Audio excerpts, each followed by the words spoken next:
Soka wetegereze bibaddewo nga poliisi erumbye ekitebe kya Nuupu okukwata emmotoka ebadde ekola effujjo mu kkubo. Emmotoka eno ebaddeko abavubuka nga babembedde bwe basiba amakubo bwe bakola effujjo lyonna. Poliisi egigobye paka mu kitebe kya Nuupu. Tunuulira ebibaddewo nkuddire.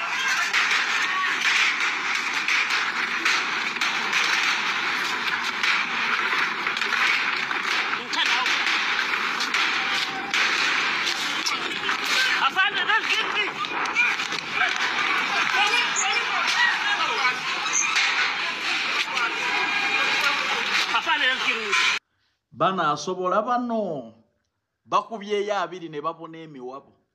Struggle bulijjo nammwe mugitya. Kati nno gwe mwagala okujja mu ntebe. Yayita mu ttanuulu. Baakubanga ebyasi ng'asonga mbeere. Muna asobola mmwe.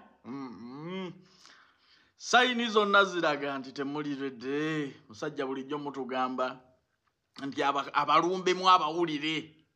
Musajja abasanze we musula. Mwagala kwekwasa ki kati? Mugenda kutugamba ki? Amagye amatendeka ag'oku kitebe gakola mulimu ki? Galige mwasimbya layini omukulembeze n'akakasa nti muli bajaasi bennyini gakola ddi? Okunyampulukuka kwokka okubadde wali.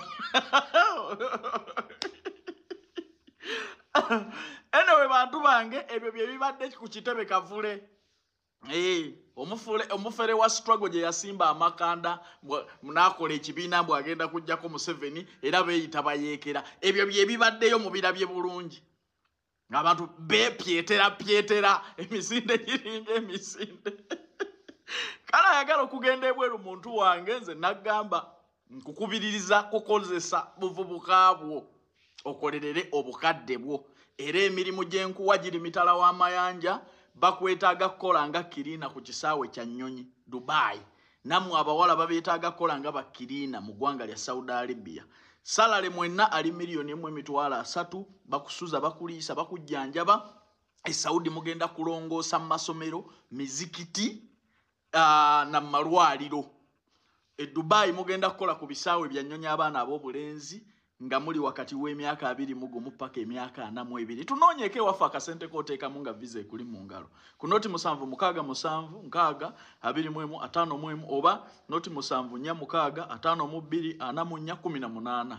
Ogenda kuba onfuna butereevu. Calvin Kayanja, President w'abantu.